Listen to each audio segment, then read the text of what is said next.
It's KUOW. I'm Bill Radke. Thank you for joining us again today. You know who foretold the Seattle boom?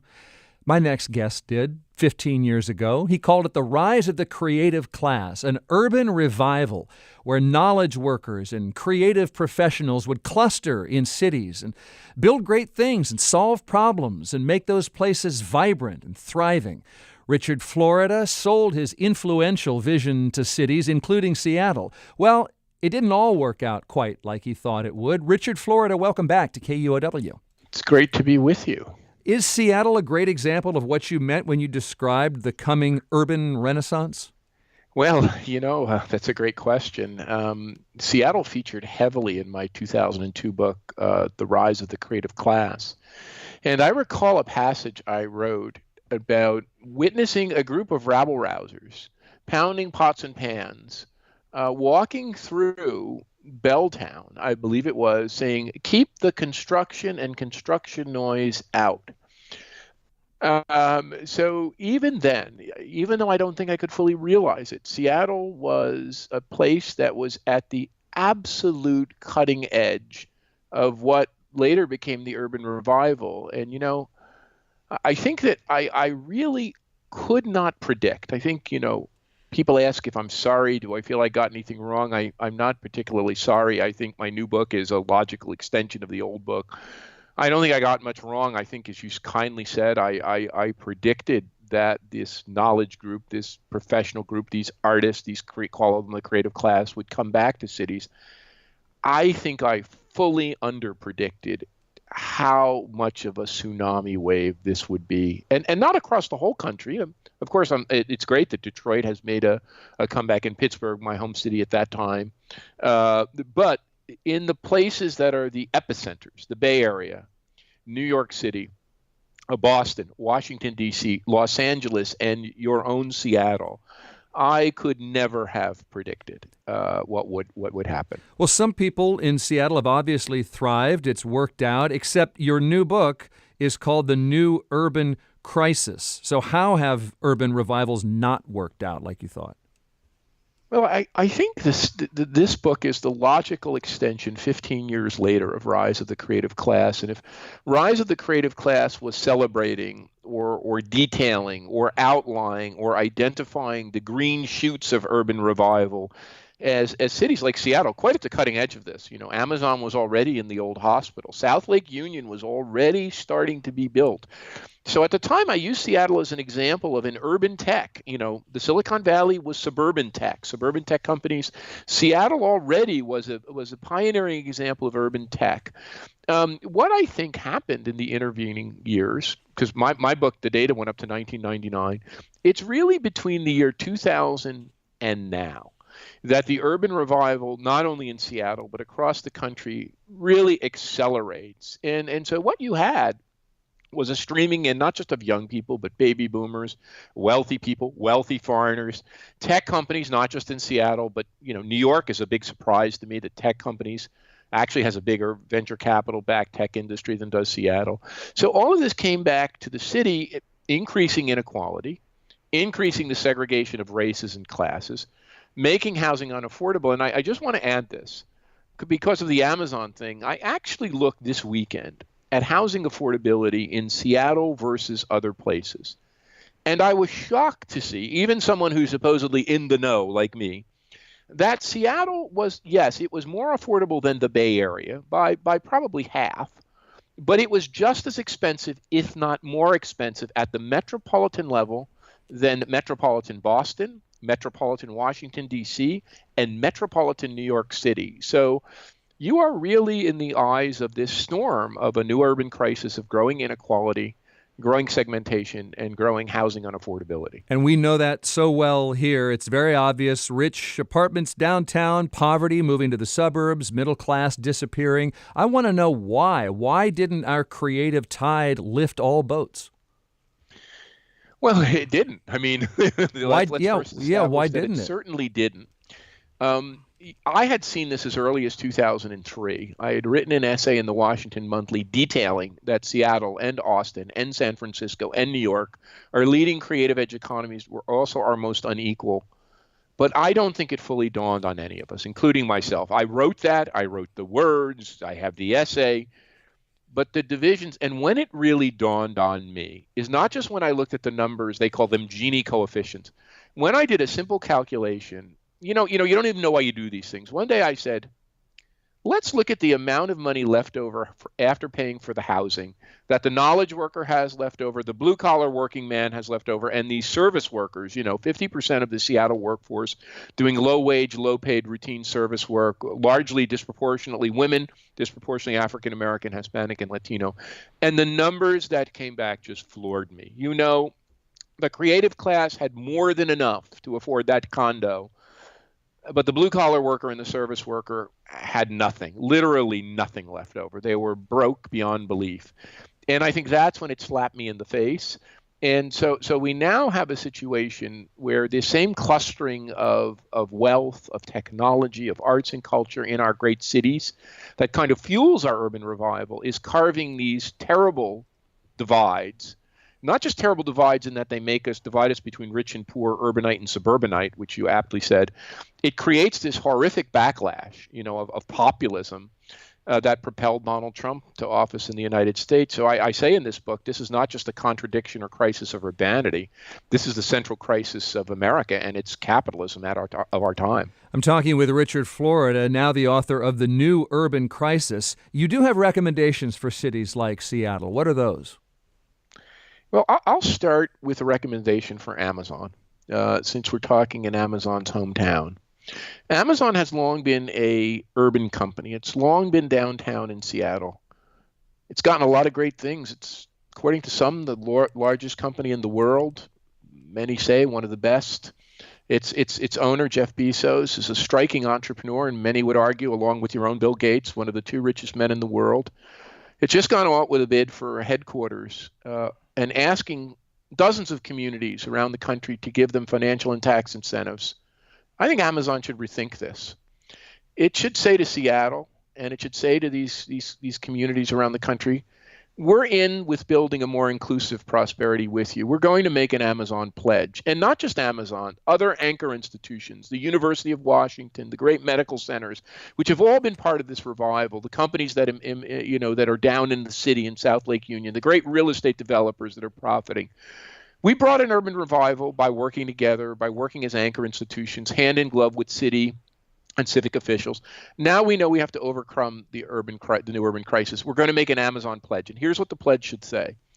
Instead of just paying our knowledge workers fantastically and giving them good salaries, we employ a lot of service workers, daycare workers, cafeteria workers, people who work to make those knowledge workers and creative class better. We're going to give them a living wage. We're going to give them career ladders. We're going to pay them like the middle class because we so depend on them. Well, our high-tech hotshots can afford housing downtown, but we're going to build workforce housing on our campus for you, the workers of this, and affordable housing in our communities. Places like Seattle need transit. We depend on transit. In contrast to other tech companies that are creating their own private shuttle buses, we're going to work with you and help pay for transit that connects our outlying suburbs to our city. What a model this would show of a great progressive company working with this great city and now taking this, and I need to add this. Amazon is not just locating in other headquarters. It has so many distribution facilities and logistics facilities and other offices and innovation centers. It could take that and make an example of how to build a great inclusive community alongside other anchors.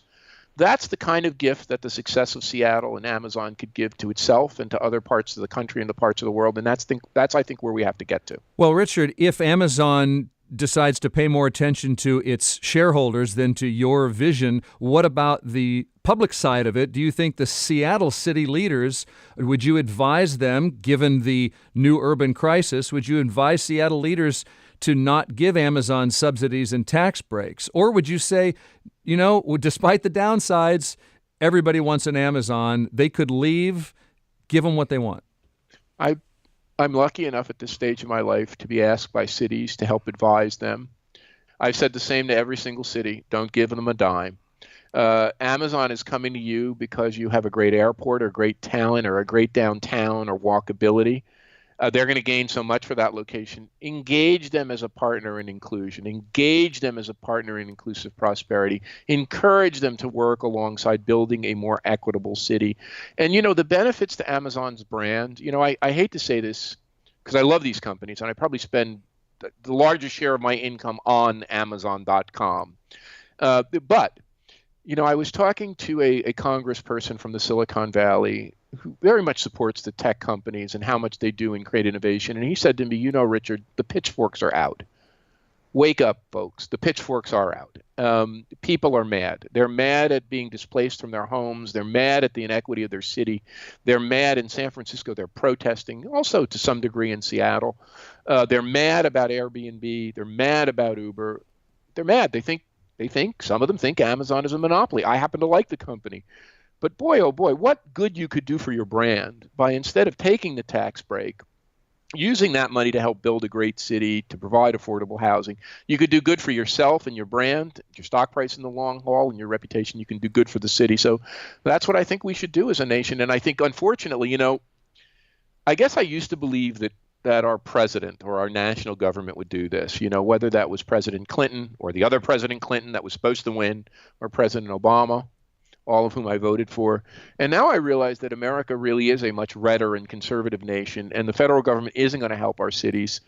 So the same groups of people anchor institutions, hospitals, universities, medical centers, companies, chambers of commerce, local community groups, labor groups, community groups, neighborhood groups that rebuilt our cities have to also work to make them more inclusive. That's been a big one for me.